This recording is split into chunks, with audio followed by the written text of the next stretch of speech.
చేసి ఆ ఉద్యమానికి కూడా ఆ రోజు డిఎంఆర్ శేఖర్ గారు కూడా చాలా సాహసించి ఆ ఉద్యమానికి ఆయన కూడా ఊపిరి పోశారు. అదేవిధంగా కొండబాబు గారు కానీ మన వచ్చిన సోదరులందరూ కూడా. కానీ ఈరోజు ఒక బ్రిటిష్ యూనివర్సిటీ గుర్తించి ఆయన సేవలు ఒక డాక్టరేట్ ఇవ్వడం అంటే చుట్టూ పరిసరాలన్నీ కూడా మనం బాగా గుర్తిస్తే వల్ల మన ఊరు బాగుపడుతుంది, మన రాష్ట్రం బాగుపడుతుందని కూడా ఇప్పుడు మన బర్రె కొండబాబు గారు చెప్పడం చాలా ముఖ్యమైన విషయం. ఇది అందరూ కూడా పరిశీలించుకొని సేవ చేసే వ్యక్తిని మనం తెచ్చుకుంటే మన ఊరు బాగుపడుతుంది. కాబట్టి ఇటువంటి కార్యక్రమాన్ని విశ్వేశ్వరరెడ్డి గారికి చాలా చిన్న కార్యక్రమం ఇది. ఆయన పెద్ద ఎత్తున చేస్తామన్నా కూడా మన డిఎంఆర్ శేఖర్ గారు ఇందా చెప్తున్నారు, ఆయన ఒప్పుకోవట్లేదంట. అంటే సేవకు పరిమితమయ్యాను తప్పితే నేను ఈ సత్కారాలు నాకు అక్కర్లేదండి, ప్రజలకే సేవ చేయడం అనేది నా తుది నిర్ణయం. నా తుది శ్వాస వరకు కూడా నేను ఇలాంటి కార్యక్రమాలు చేస్తాను. ప్రజాసేవే నా అంతిమ సేవ. దాని మీద ఎప్పుడు చివరం రాజమండ్రిలో కాదు, ఈ జిల్లాలో ఎవరో తెలియనటువంటి వాళ్ళు లేరు, అందరికీ బాగా తెలిసినటువంటి వ్యక్తి. అయితే మాకు మా విధానానికి వచ్చేటప్పటికల్లా ఏంటంటే నిత్యం ప్రజలు ఎదుర్కొంటున్నటువంటి సమస్యలు ఏవైతే ఉన్నాయో సమస్యల పరిష్కారానికి ధర్నాలు చేయడం మొదలెట్టాం మీ ఇద్దరం. ఇంక రెడ్డి గారి పేరు ధర్నాల రెడ్డి అనే పెట్టుకోరు. అప్పుడు ఎప్పుడైనా పిలిస్తే రెడ్డి గారు అని ఎవరు పిలిచేవారు కాదు, ధర్నాల రెడ్డి వచ్చాడు ఆయన ఊరు. అంటే ఈయన చేసినటువంటి ధర్నాలు, మేము చేసినటువంటి ధర్నాలు ఎక్కడ ఎవరో ఈ రాజమండ్రిలోనే కాదు ఈ రాష్ట్రంలోనే చేసి ఉండరు అంత భారీ ఎత్తున. మరి ధర్నాలు చేసి ఇడిచిపెట్టేసేవారు అంటే సమస్య పరిష్కారం అయ్యేంత వరకు కూడా ఇడిచిపెట్టే ప్రసక్తే లేదు. ఆ విధంగా రెడ్డిగానైనా ఎస్సీపేటలతో సత్సంబంధాలు బాగా కలిగినటువంటి వ్యక్తి, ఎస్సీలతో బాగా సంబంధాలు కలిగినటువంటి వ్యక్తి అయిన మన టీకే విశ్వేశ్వరరెడ్డి గారు. అయితే ఇందాక మా నాయకులు ఓఎన్జీసీ రీజనల్ డైరెక్టర్ గారు పనిచేసినటువంటి మా డిఎంఆర్ శేఖర్ గారు చెప్పినటువంటి మాట అక్షరాల నిజం.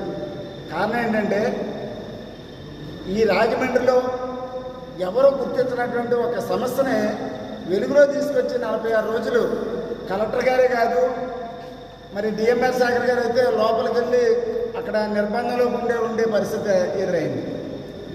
అలాంటి ఈ ఉద్యమాన్ని ప్రజలకి కళ్ళకు కట్టినట్టు మన తాగే నీళ్ళు మంచినీళ్ళు కాదా, మన తాగే నీళ్ళు మనలోంచి వచ్చే నీళ్ళ అన్ని జ్యూసులు తయారు చేస్తే ఏదైతే వస్తుందో అలాగా రాజమండ్రిలో ఉన్న అన్నీ కూడా చెత్తా చెదారాలు వస్తే అవన్నీ మనం తాగుతున్నాం, నీరు సరైనది లేదు, మనం స్నానఘట్టాలకు వెళ్ళినా సరే సరైన నీళ్ళు లేవు అలాగని చెప్పేసి 46 రోజులు పోరాటం చేసి మరి దాన్ని ప్రజల్లోకి తీసుకెళ్ళగలిగేటటువంటి ఈయన. కాకపోతే డాక్టరేట్ రావడం కాదు, ప్రజల్లోంచి ఎన్నుకోబడాలి, ప్రజల్లోంచే రావాలి. ప్రజల్లోంచి ఎలాంటి వాళ్ళు ఒక్కసారి వచ్చి చూస్తుంటే ఆ ప్రజలకి అంటే ఎందుకంటే ప్రజల్లోంచి పుట్టుకొచ్చిన ప్రజలు ధర్నాల్లోంచి ఎదుర్కొంటున్నటువంటి సమస్యలు పరిష్కారం చేసేటటువంటి వ్యక్తులు కానీ ఒకసారి వచ్చుంటే అప్పుడు ఆ ప్రాంతం బాగుపడటానికి వీలు ఉంటుంది. రెడీమేడ్ బ్యాచ్ వస్తే రెడీమేడ్గానే వెళ్ళిపోతారు, పదవున్నది కానీ ఉంటుంది, పదవులైతే వెళ్ళిపోతుంటారు. కానీ ప్రజలతో సత్సంబంధాలు కలిగి ప్రజల్లోనే నిత్యం ఉన్నటువంటి మనుషులు ఎవరైతే ఉన్నారో వాళ్ళకి మాత్రం ఖచ్చితంగా ఒక్కసారి అవకాశం ఇచ్చినట్లయితే కూడా ఏ రకమైనటువంటి ప్రజలకు సేవ చేయడం కానీ ప్రజల్లోంచి ఏ రకమైనటువంటి పదవి పొందలేదు. మరి పైన ఉన్నటువంటి నాయకులు కూడా గుర్తించి ఒకసారి ఆయన్ని ప్రజల్లోకి పంపించినట్టయితే మరి మేమందరం కూడా పూర్తిగా సపోర్ట్ చేస్తాం. కాబట్టి ఏ మేయర్ స్థానానికి కూడా అతను కూడా పార్టీ గుర్తించి పంపించినట్టయితే బాగుంటుంది. మరి ఆయన డబ్బు కూడా అలాగే ఖర్చు పెడతా ఉంటారు, జనాన్ని కూడా అలాగే జనం ఏ ఎస్సీ పేటల నుంచే కాదు బీసీ పేటల నుంచే కాదు ఎక్కడి నుంచి అయినా సరే ఆయన రామిరెడ్డి గారు ఇక్కడ ఉంటారు, ఆయన్ని ఫోన్ చేసి రామిరెడ్డి మీరు అంటే ఈయన కూడా బిలాంసం లేకుండా వచ్చేస్తారు. అంతటి పరిస్థితి మరి ఎదురవుతూ ఉందని చెప్పేసి తెలియజేస్తూ మరి విశ్వేశ్వరరెడ్డి గారు లాంటి వాడిని పైన పార్టీ విశ్వేశ్వరరెడ్డి గారికి ఇలాగా బ్రిటిష్ యూనివర్సిటీ నుంచి డాక్టరేట్ రావడం చాలా సంతోషకరమైన విషయం. ఎందుకంటే ఇలాంటి వ్యక్తులను గుర్తించాలి ఖచ్చితంగా. రాజమండ్రి ప్రజలందరికీ కూడా ఒక మంచి వ్యక్తిగా, ఏ కష్టమనగానే ముందుండే వ్యక్తిగా అందరికీ సుపరిచితులు. చాలా వరకు విద్యార్థులకు కానివ్వండి, లేదంటే ఎవరికైనా ఎస్సీ కాలనీస్లో కానీ ఎక్కడైనా ఏ ట్రబుల్ వచ్చిందని ఆయన దృష్టికి వెళ్ళినా ఖచ్చితంగా మనం చేద్దాం. ఒకసారి చూద్దాం నడండి అని కూడా వెంటనే ముందుకు వచ్చి ఆ వర్క్ మీద ప్రోగ్రెస్ చేసి ఆయన వెంటనే కూడా చేయడం జరుగుతుంది ఎప్పుడు కూడా.